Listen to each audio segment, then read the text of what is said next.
Nosso tema hoje, o que é a ansiedade, e o texto para servir de ponto de partida, Salmo 55, de 1 a 8. Salmo 55, 1 a 8 diz assim: Escuta a minha oração, ó Deus, não ignores a minha súplica.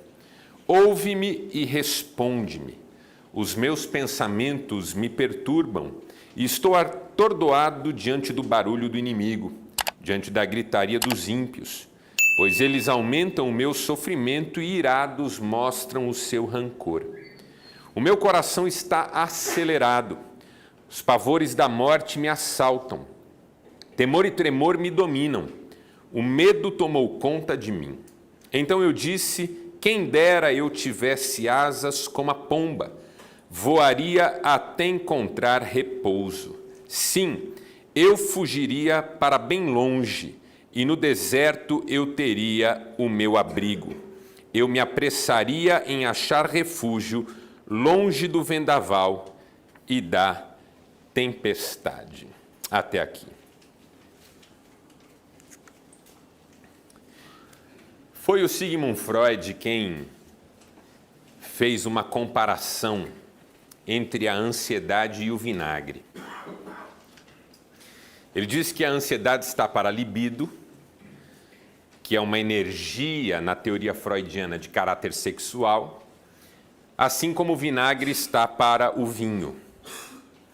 É uma alteração de fórmula, é uma mudança.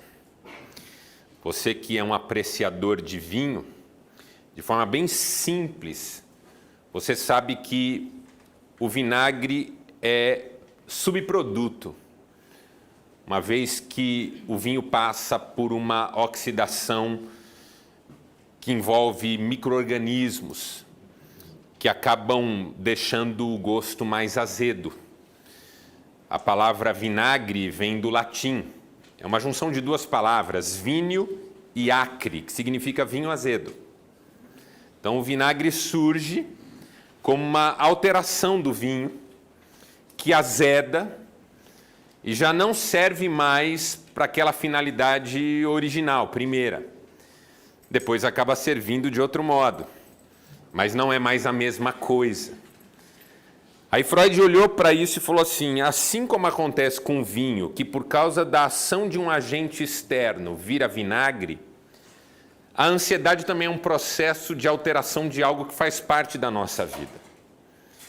Todos nós temos, na nossa constituição psíquica, humana, certos mecanismos de defesa que nos ajudam a lidar com os riscos que a vida oferece.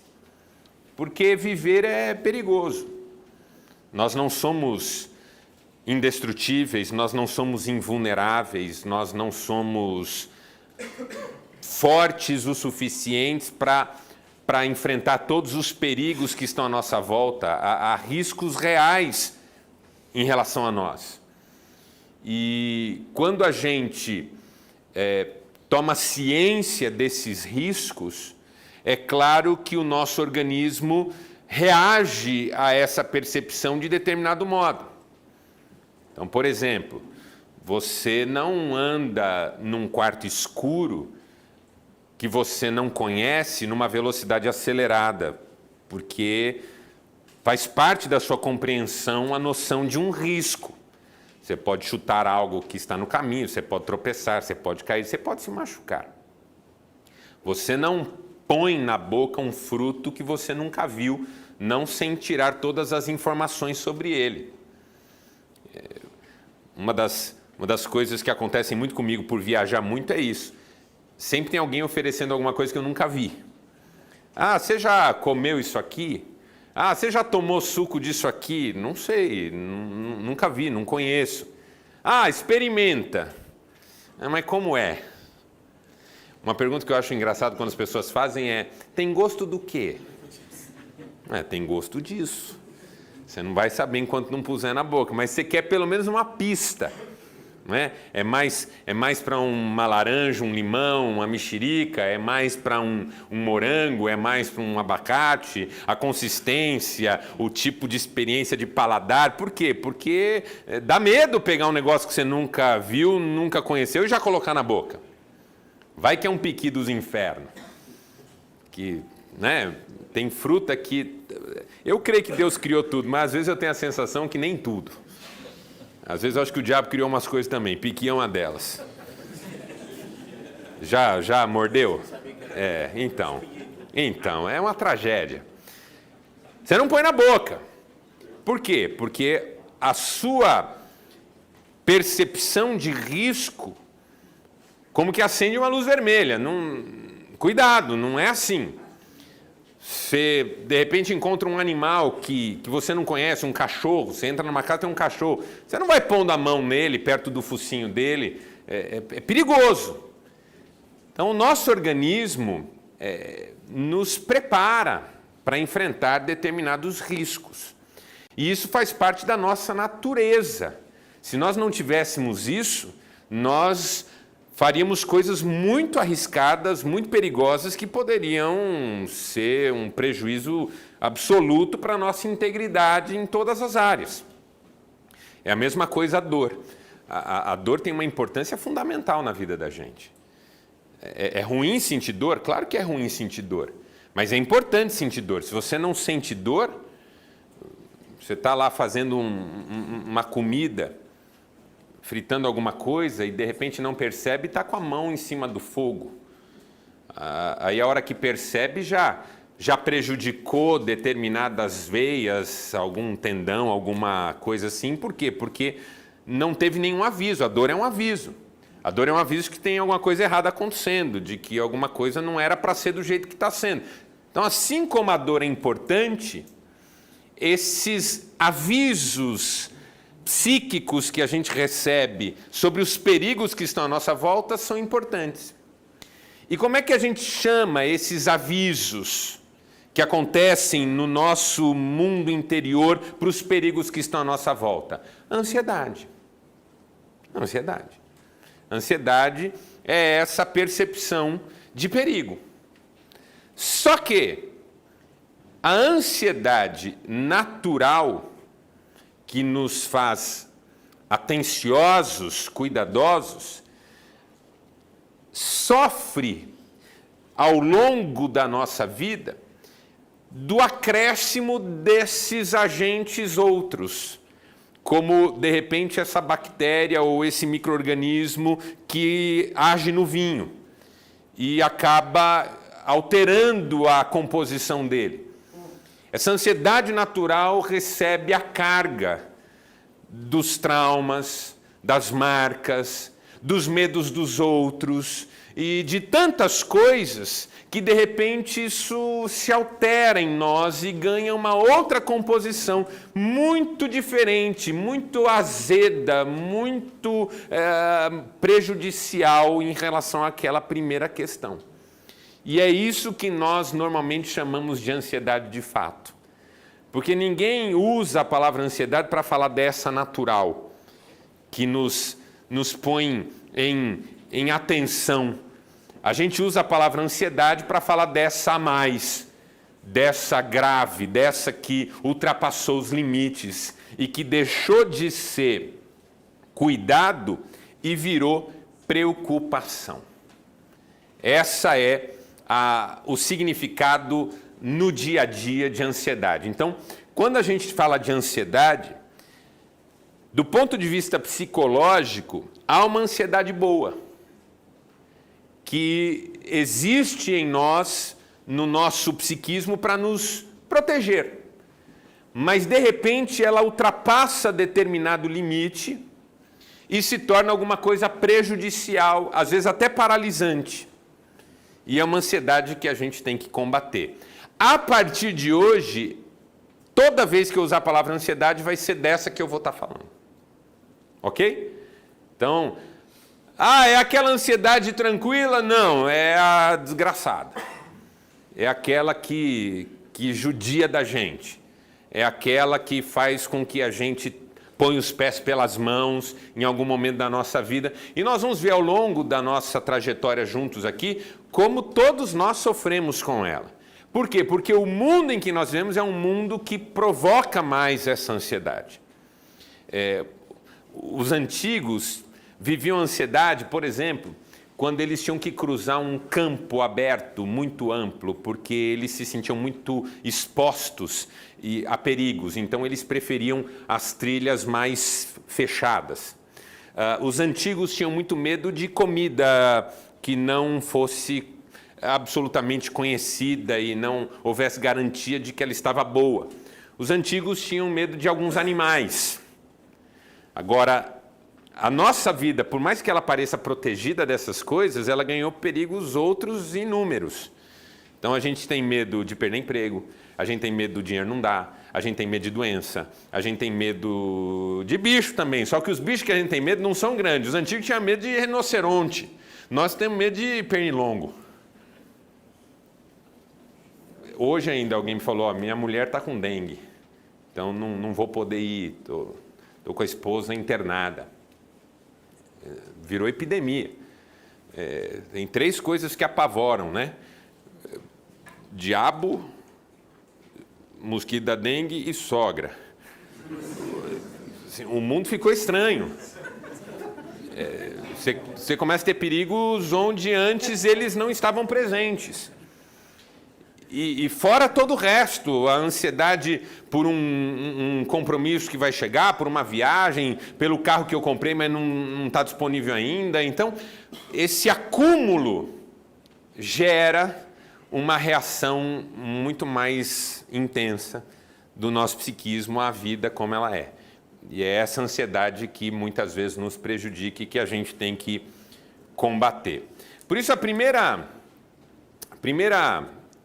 percepção, primeira lição, a primeira afirmação que eu quero fazer com você nessa noite é essa, que a ansiedade é um excesso. A ansiedade é alguma coisa a mais.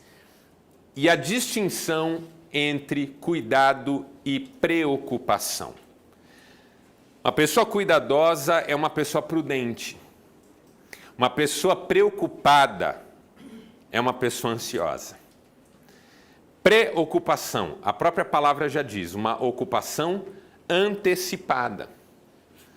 É tão curioso, a gente tem alguns sinais na nossa sociedade de como nós nos preocupamos muito. Por exemplo, uma delas chama-se previsão do tempo. Previsão do tempo é fundamental. Quem trabalha no campo, por exemplo, quem está organizando um evento, a previsão do tempo é fundamental. Mas a gente acompanha a previsão do tempo até quando a gente não tem nenhuma necessidade de saber o que vai acontecer amanhã em termos de clima. Talvez para conversar sobre isso no elevador, na fila. Porque elevador é um lugar gozado, né? Você fica, de repente, preso com uma pessoa que você não conhece, num espaço muito apertado, por alguns instantes. E eu não sei se você é como eu, mas eu sinto a necessidade de falar com a pessoa, de dizer alguma coisa. E eu sempre quero dizer algo inteligente, então eu acabo sempre pegando o clima. Tá quente, né? Coisa inteligente, intelectual. Aí a pessoa fala assim, mas eu vi que amanhã chove. Olha aí, ó. A previsão do tempo é uma coisa que está no nosso dia a dia. Não vai fazer muita diferença para a maioria de nós no dia a dia, mas a gente acompanha. A gente assiste telejornal e eu não sei você é uma pessoa assim... O grupo que frequenta Londrina aqui é de gente muito equilibrada emocionalmente. Um pessoal acima da média. Mas assim, tem uns caras por aí que é só assistir jornal, já fica com raiva, xinga todo mundo, já começa a se preocupar com amanhã, já começa a achar que tudo vai piorar. Assiste meia hora de telejornal, vou sair do Brasil. Eu vou largar essa porcaria toda, eu não aguento mais isso aqui. Por quê? Porque é um mundo que parece que foi feito para gerar em nós preocupação. uma ocupação antecipada. Não tem nada acontecendo de fato, mas a gente já faz projeções. Ah, tem um vírus lá na África que matou uma pessoa. Você fala, meu Deus, isso aqui vai chegar no Brasil. Vai ser uma tragédia. Essa preocupação, de repente, não é só uma informação que você recebe, se torna algo de que você se ocupa de forma antecipada, sem necessidade de se ocupar disso. Segunda afirmação que eu quero fazer para você hoje, a gente está aqui numa parte introdutória, eu quero lançar a ideia aqui com você do que a gente vai fazer ao longo desse semestre. Os sintomas da ansiedade. É importante que você saiba reconhecer, primeiro, o que é ansiedade, e segundo, quais são os sintomas, porque o sintoma da ansiedade é o que aparece, é o que a gente usa para detectar, para entender que alguma coisa está errada e que a gente precisa atuar nesse sentido. Então, tem 3 categorias de sintoma da ansiedade. Primeira categoria é dos sintomas do corpo. Coração acelerado. O salmista que nós lemos fala em coração acelerado. Taquicardia. Tremor. Dores pelo corpo. Acessos de pânico. Eu não sei se alguém aqui já teve acesso de pânico. Alguém aqui já teve síndrome de pânico e queira dizer, não falar, mas pelo menos se manifestar? Tem quem mais? Alguém mais já teve também. É uma das coisas, e outros podem ter já experimentado algum acesso e não reconheceram como tal. Porque quem levanta a mão teve diagnóstico, mas às vezes você já teve como experiência. O que é? É uma sensação de que você vai morrer. Não é isso? É a sensação de que você vai morrer. O corpo começa a ter espasmos de tremor, de calafrios e suor, e em algumas partes doem. E você fala, meu Deus, o que está acontecendo comigo? Uma vez um sujeito que eu conheci estava dirigindo, ele estacionou o carro e ligou para a mulher e disse, eu estou morrendo. E era um acesso de pânico. Então, assim, o corpo, quando a gente está ansioso, quando a gente está preocupado demais, quando a gente se deixa bombardear, quando você fica com raiva assistindo telejornal, às vezes dói aqui. Você sente um negócio ruim. Às vezes você está tão preocupado que você vai deitar e a sua cabeça está explodindo. São sintomas do corpo. O corpo reage quando a gente está ansioso. E aí a gente vai no médico... E o médico faz exames, pede exames e não tem nada. E aí ele fala assim, não, você está bem, você não tem nada. Eu falo, mas doutor, essa semana ou esse último período já foram 3 vezes que eu tive isso. Não, mas você deve estar ansioso, ele fala. E é verdade. Você deve estar ansioso, deve estar sofrendo com algum tipo de problema emocional. E os homens da nossa geração estão cada vez mais sofrendo com essas dificuldades. Então, sintomas do corpo são sintomas que a gente consegue reconhecer, porque eles não têm uma causa outra, você faz exames, não detecta nada, mas você sabe o que você está sentindo. Coração que dá aquela acelerada, não é? Você chega aí, você mede, a pressão está alta, e você fala, não sei o que está acontecendo comigo. E aí o médico diz assim, você está precisando descansar, você está precisando dar uma parada. Está precisando diminuir o ritmo. Segunda categoria de sintomas são os sintomas da mente. O que são os sintomas da mente? São aquelas que atuam e afetam os nossos pensamentos. E aqui eu preciso muito da sua atenção. Porque hoje em dia fala-se muito em síndrome do pensamento acelerado. Já ouviu falar? Síndrome do pensamento acelerado. É a ideia de que os pensamentos passam muito rápido. Há alguns anos eu tenho estudado uma outra teoria, chamado de circuito PDA. Circuito PDA. O que é isso? É um jeito de entender os pensamentos ansiosos a partir de 3 ideias. Que esses pensamentos são, primeiro, persistentes. Por mais que você tente espantá-los, eles não vão embora. Já aconteceu isso com você?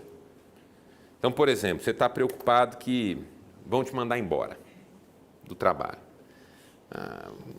estão demitindo lá na empresa e parece que vai uma leva no final do mês e eu estou achando que eu vou também, porque eu andei tendo um conflito ou outro com alguém. Aí a esposa pergunta, mas com quem que você teve conflito? Ah, com o dono. Mas foi grave? Não, eu dei um soco nele, mas não chegou a desmaiar, nada. Logo o pessoal separou. Aí você fica lá, você mandado embora.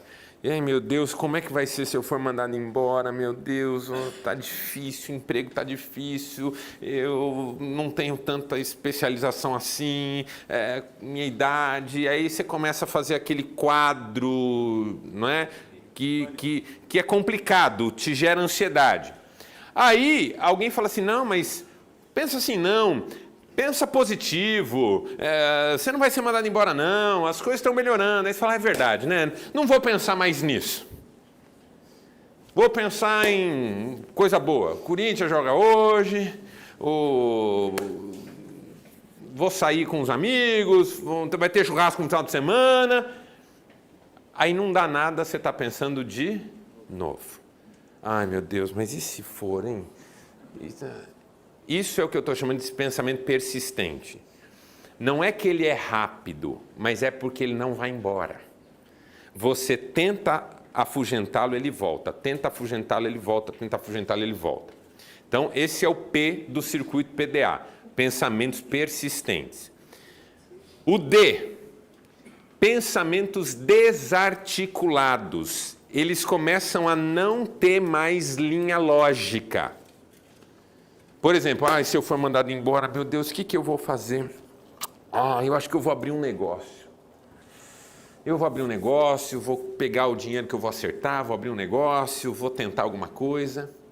Eu acho que eu vou falar com fulano. Fulano, de repente, pode me dar umas ideias, ele tem negócio. Se bem que eu vou falar com o meu sogro tem umas terrinhas, de repente eu dou uma arrendada na terrinha dele. Eu vou deixar o dinheiro quieto um pouco, vou de repente eu deixar o juro correr um pouquinho e eu vou me virando até o negócio melhorar. Ou então, quer saber, eu vou bater na porta do fulano, ele é meu amigo, ele abre uma porta minha. Você está entendendo o que está acontecendo na minha cabeça? Eu penso um monte de coisa, mas nenhuma faz sentido. Nenhuma tem conexão com a outra. Os pensamentos são desarticulados. Sabe o que me lembra? Vamos imaginar uma mulher diferente das nossas. Vamos imaginar uma mulher indecisa. Indecisa na hora de se vestir. Ela, diferente das nossas, ela abre o guarda-roupa, aquele guarda-roupa pequeno, e pega uma roupa, um vestido, põe. Aí ela olha no espelho e fala, não tá bom, tira. Põe no guarda-roupa, pega uma calça e uma blusa, veste. Aí ela olha e fala, não tá legal, põe de volta. Aí ela pega um jeans e uma blusinha, põe. Aí ela fala assim, amor, o que você acha? Você fala assim, tá linda, porque nós somos assim, né? Elogiosos, amorosos, acolhedores, é o nosso jeito. Amor, você tá linda. Aí ela fala assim, mas essa não ficou muito apertado? Você fala, não, você está linda, isso é um espetáculo. Aí ela fala assim, mas eu não gostei, e tira. Porque a sua opinião para a sua mulher não importa. E eu sei disso por experiência própria, não é? A minha mulher põe uma roupa e fala assim, amor, o que você achou? Eu falei, está linda, eu amo essa roupa. Ela, eu não vou com assim, não. Me perguntou só para me afrontar. Aí ela põe uma quarta, põe uma quinta, põe uma sexta, põe uma décima. Aí ela tira a décima roupa, 40 minutos depois, e continua sem se vestir. É isso que acontece na cabeça da gente. Você pensa uma coisa, pensa duas, pensa três, pensa quatro, pensa cinco, pensa seis, pensa sete, e no final você não pensou nada. Continua sem solução à vista. Continua sem nenhum tipo de perspectiva. Isso é pensamento desarticulado. Começa a dar tiro para todo lado. Então, o circuito PDA, pensamentos persistentes, pensamentos desarticulados. E por último, pensamentos angustiantes. Por quê? Porque vai piorando. Você começa dizendo assim, eu vou ser mandado embora. Meu Deus, eu não vou arrumar outro emprego. Eu não vou conseguir honrar os compromissos. Eu vou ter que vender o carro. Mas não vai ser suficiente. Eu vou ter que vender a casa. E aí, quando eu torrar o dinheiro da casa, vou ter que tirar o menino da faculdade. E aí, quando eu tirar o menino da faculdade, eu não sei se nós vamos conseguir pôr de novo. E eu não vou mais conseguir fazer isso. E eu não vou mais aquilo. E vai piorando, vai piorando. Aí tem uma hora que o cara fala assim, você pergunta, tá tudo bem? Não tá, minha vida acabou. Por isso que eu falo, homens, a não ser que você tenha um casamento que você não quer investir nele, mas se você gosta do seu casamento, ama sua mulher, não tenha segredos com ela, ok? Nem sob pretexto de que você não quer preocupá-la. Os homens falam isso para mim, mas Marcelo, eu não quero preocupar minha mulher. Deixa eu dizer para você, ela já está preocupada. Você chega em casa com aquela cara de paisagem, ela fala assim, amor, tá tudo bem? Você, tá. Aconteceu alguma coisa? Não, só estou cansado. Mas amor, posso te ajudar? Não, fica tranquila. Cabeça dela, circuito PDA. Primeiro fica o persistente. Tem alguma coisa. Depois o desarticulado. Será que é no trabalho? Será que sou eu? Será que são os filhos? Será que é a mãe dele de novo? Será que é a irmã? Será que não sei o quê? Aí os angustiantes. Ele tem outra. Isso aí está me traindo. Isso aí está fazendo coisa errada. Ah, vou pegar. Aí toca seu celular, você vai pegar, ela pega primeiro. O que foi, amor? Não, só achei que era para mim, achei que era meu. Você fala, não, daí é meu. E aí de noite ela está mexendo nas suas coisas, e no outro dia ela está perguntando, e uma hora você está no trabalho e ela chega. Por quê? Porque assim, nenhum homem consegue não deixar uma mulher preocupada silenciando o seu problema. O que ele consegue é fazê-la pensar que o problema é maior do que o que ele está escondendo de fato. Aí, no final das contas, ela fala assim, amor, me fala, o que está acontecendo? Você não me ama mais, você está indo embora, você vai deixar a nossa família, nossos filhos não vão mais ter pai em casa. Aí você fala, não, bem, é que o carro lá que eu ia trocar não vai dar certo o negócio e tal. E era bem mais simples do que aquilo que virou na cabeça dela. Porque muitos dos nossos problemas são mais simples na realidade do que dentro da nossa cabeça. E isso a ansiedade faz com a gente. Ela amplia o problema. Amplia a dificuldade. Amplia. E aí vem a ansiedade, terceiro grupo de sintoma, que é os sintomas do comportamento. O que são os sintomas do comportamento? São aqueles que se transformam em algum tipo de prática. Por exemplo, alguns tiques nervosos. Você já teve tique nervoso alguma vez na vida? Não? A maioria tem um tiquezinho ou outro, não é? É um jeito da gente tentar aliviar um pouco de ansiedade. Por isso que chama tique nervoso. É uma expressão do nosso nervosismo. Transtorno obsessivo compulsivo, já ouviu falar? O que é o transtorno obsessivo compulsivo? É um conjunto de ações sintomáticas que tem como objetivo no nosso universo psíquico aliviar um pouco da tensão.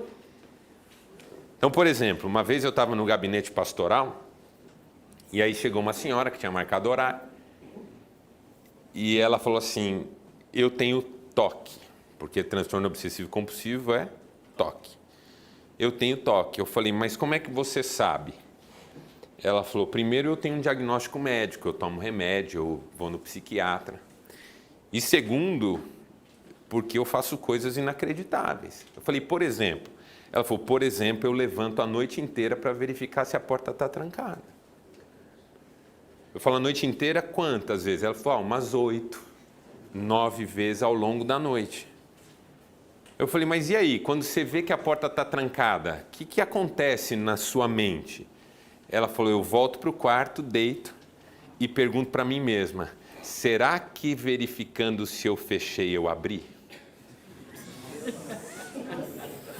E aí fica naquela... Ó, vocês estão rindo, mas nós homens tínhamos isso muito, não sei se ainda tem, porque o esquema mudou um pouco, mas com o alarme do carro. Né? Você descia do carro e tchuf, tchuf, ia. Aí a mulher falou assim, trancou o carro, você...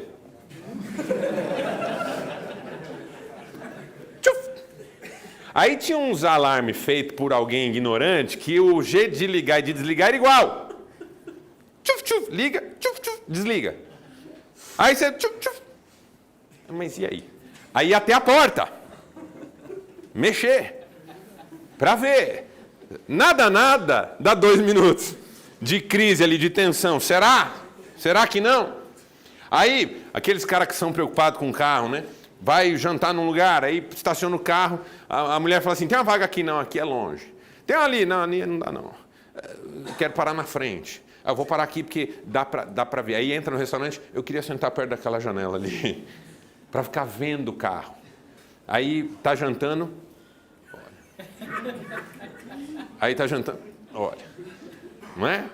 Essas repetições que têm a ver com a ansiedade. Qual que é a questão? Vou jogar limpo com você. Quando a gente repete procedimentos, essa repetição tem a ver com uma coisa só. Nos gerar uma sensação de segurança.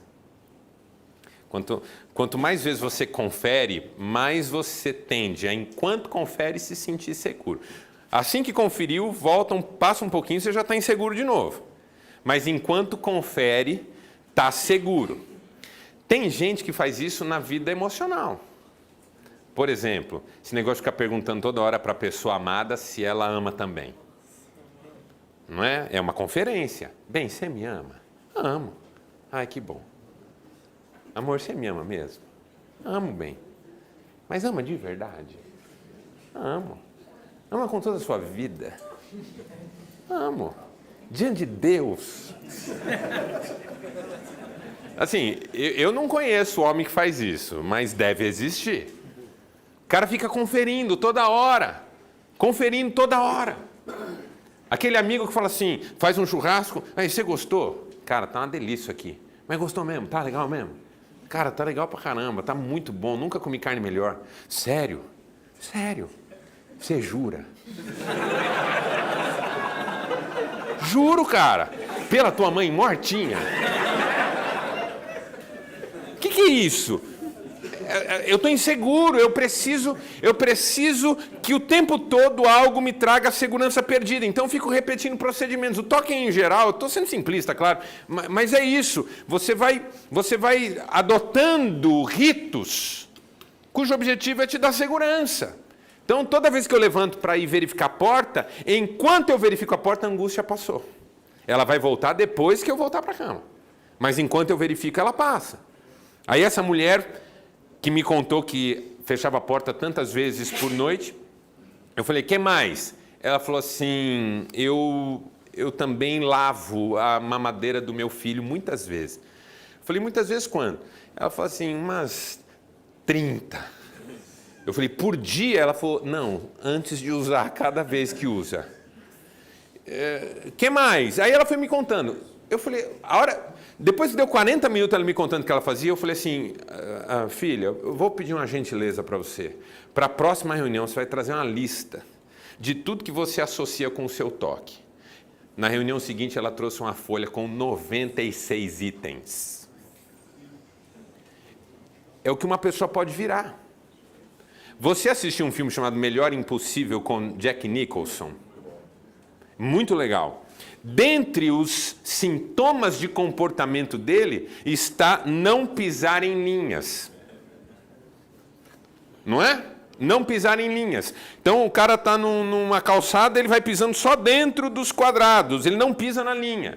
Se tem uma linha na porta, ele pula a linha, ele não pode pisar na linha. Por quê? Porque em algum ponto da trajetória dele ficou consolidado que enquanto ele não pisa em linha, ele está seguro. Todos nós já fizemos isso. Esses rituais nascem de forma muito sutil às vezes. Quando você era criança, você estava andando na calçada, você não pisava na linha. Ia fugindo da linha. Lembra quando você era criança? Você andava na calçada, você ia desviando da linha, ia inventando brincadeira de andar. Só que imagina que um dia você está lá brincando de evitar a linha, de repente você pisa na linha. No que você pisa na linha, um passarinho faz alguma coisa na sua cabeça. Aí o seu psiquismo diz assim, é porque você pisou na linha. Aí no outro dia você não pode pisar na linha de jeito nenhum. Se você não cuidar disso, vira um transtorno pelo resto da sua vida. Às vezes começa sutil. Claro que tem outras razões lá atrás que ao longo da nossa trajetória nós vamos mexer também. Mas são rituais que a gente vai criando. Por exemplo, eu estava assistindo o jogo e eu estava só de cueca. E o meu time estava ganhando. Aí minha mulher falou, põe um short. Eu pus o short e o adversário fez gol. Pronto, agora só assiste jogo de cueca lá, o bonitão. Cueca já tem 8 anos. E não pode lavar ainda. Para com essa mania, irmão, pelo amor de Deus. Não é assim que nasce ritual? A pessoa fez um negócio, deu certo ou deu errado, e ela associa, e a partir daquele dia ela tem que repetir. Por quê? Porque ela está tentando encontrar segurança no mundo dela que ela sente que está desmoronando. Aí é o jogador que entra com o pé direito no campo. E se ele esquece e entra com o esquerdo, ele tem que voltar e fazer de novo e ainda fica com medo. Aí você fica falando assim, meu Deus, o cara entrou com o pé direito em campo e jogou que nem um desgraçado. Imagina se tivesse entrado com o esquerdo. Por quê? Porque não funciona, mas as pessoas vão adotando isso. Vão adotando isso. Não é? Quase todos os atletas têm algum tipo de ritual para se sentir menos ansioso. Só que conforme a dificuldade na vida vai aumentando, tem que ir aumentando o ritual. E aí você se torna escravo disso.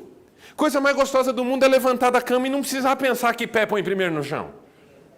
Pô, tô acordando, meu. Me dá um tempo. Quero pôr o pé que eu quiser no chão. Mas não, tem que pensar já desde manhã. Vai andar na calçada, não pode olhar para frente, tem que olhar para o chão porque não pode pisar na linha. Vai mexer num negócio, não pode mexer de qualquer jeito, porque tem que ter um ritual. Esses são os transtornos de comportamento que a gente tem, em maior ou menor grau. Por quê? Porque tem uma insegurança, a preocupação ganhou proporções gigantescas. O mundo parece que vai ruir. Passos para enfrentar a ansiedade. Então, primeiro a gente entendeu o que é ansiedade. Segundo, os sintomas. E agora, rapidamente, passos para vencer a ansiedade. Primeiro, admitir. Porque enquanto eu estou falando aqui, você está falando assim, não, eu não. Isso é coisa de gente louca. Ó, é o seguinte. 5 anos que tem homem com propósito em Londrina. Nunca a primeira reunião teve tão cheia. É impossível que não tenha nenhum ansioso aqui.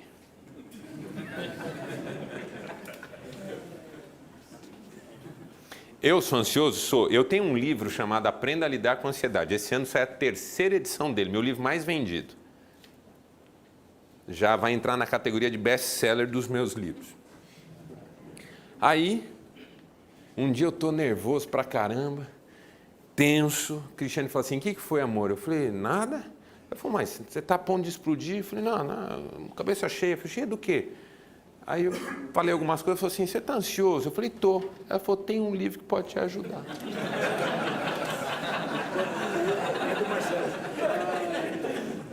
Aí eu dei uma olhada nela e falei assim, livro que pode me ajudar, isso é charlatanismo, filha. Ela falou, é o teu. Eu falei, esse é bom. Não, porque eu também sou ansioso, claro que sou. A dedicatória da primeira versão do livro dizia assim, a minha mulher ansiosa como eu. Aí um cara pegou e falou assim, Mas você é ansioso, não vou nem ler teu livro. Quero ler um livro de alguém que não é mais. Eu falei, não tem esse cara. A gente tem que aprender a lidar. E o primeiro passo é admitir. Admitir que a ansiedade é uma coisa que a gente precisa aprender a lidar. Hoje a gente aprendeu? Não, acho que não. Hoje a gente só está construindo aqui uma pauta. Nós vamos falar sobre isso ao longo desse semestre. E você vai ver quanta coisa legal nós vamos falar aqui. Admitir é o primeiro passo. Eu preciso aprender a lidar com a minha ansiedade nesse mundo que tira todo mundo do sério o tempo todo. Porque eu estou cansado de tomar decisões precipitadas. Porque uma das marcas da preocupação é a precipitação. É a decisão que é tomada antes do momento oportuno. Segundo, aprender. E a ideia da gente fazer esse semestre aqui é essa. Vamos aprender sobre isso. Porque assim, eu não tenho problema com isso. Cara, você vai precisar ajudar teu filho em algum momento. Esses dias, eu estava fazendo uma palestra em Foz do Iguaçu. E aí terminou a palestra, uma palestra para a família e tal. Veio um menino com o meu livro Aprenda a Lidar com a Ansiedade para eu dar uma dedicatória. Eu olhei para ele devia ter uns 12 anos. Eu falei, cara, e aí, para quem que é esse livro? Pensando que ele ia falar, para minha mãe, meu pai. Os homens sempre falam que é para mulher, é um barato. O cara compra o livro da ansiedade, eu falo, para quem que é a dedicatória? Eu falo, põe para minha mulher. Aí eu imaginando que ele vai falar, é para o meu pai, para minha mãe, eu falo, não, é para mim mesmo. Eu falei, para você? Quantos anos você tem? Ele falou, 12. Eu falei, por que você comprou esse? Ele falou, porque eu sou muito ansioso. Eu falei, mas você é ansioso como? Ele falou, a minha cabeça não para. Eu fico tenso. Olha minhas unhas. Mostrou as unhas, tudo. Eu nem vou ver a unha de ninguém aqui hoje. Tem gente que não tem mais. 12 anos, menino! Comprando um livro de ansiedade. Reclamando de ser ansioso. Pode ser com o filho de qualquer um de nós aqui. A esposa, uma filha que vai prestar vestibular, aprender para ajudar outros. E, finalmente, aguardar. Porque assim, como é que você já começa a ministrar antídoto contra a ansiedade?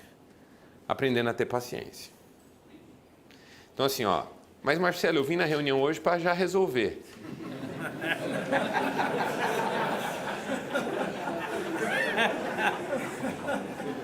Aliás, o seu é um dos problemas mais graves que tem. Talvez não resolva nem com o semestre todo. Não, brincadeira à parte, é assim, nós vamos fazer um caminho aqui. Hoje é só uma abertura. Nós vamos fazer um caminho aqui. Mas temos que ter paciência. Porque assim, em algum ponto, e eu tenho certeza disso, em algum ponto das nossas conversas, vai falar, nossa, esse é o meu caso. Isso é o que eu precisava. Eu não sei onde que vai estar na trajetória. Mas vale a pena você ter paciência. Aguardar e vencer a ansiedade. Para terminar, vou deixar com vocês uma frase do Rubem Alves sobre ansiedade que eu acho bárbara. Sofrer fora de hora é doença também. Permitir-se ser cortado por golpes que ainda não aconteceram e que só existem como fantasmas da imaginação. Os animais sabem sofrer, porque ele estava falando que os animais não têm ansiedade, o futuro não é uma preocupação. Então eles sofrem com o que é presente, com o que é concreto, com o que é uma realidade imediata. Os animais sabem sofrer, nós não. Somos prisioneiros da ansiedade. Pois a ansiedade é isso, sofrer fora de hora por um golpe que, por enquanto, só existe no futuro que imaginamos. E gente que crê em Deus também sofre com ansiedade? O salmista não é o caso? Reconheceu a ansiedade nas palavras dele? Quem dera eu tivesse asas. Quem nunca se sentiu assim? Uma vontade de sumir. O meu coração está acelerado. Os pavores da morte me assaltam. Temor e tremor me dominam. O medo tomou conta de mim. Eu me apressaria em achar refúgio longe do vendaval e da tempestade. Mesmo gente de Deus pode sofrer com ansiedade. Mas não tem coisa melhor do que a gente tratar a ansiedade na perspectiva do céu. Vamos ficar em pé e vamos fazer uma oração?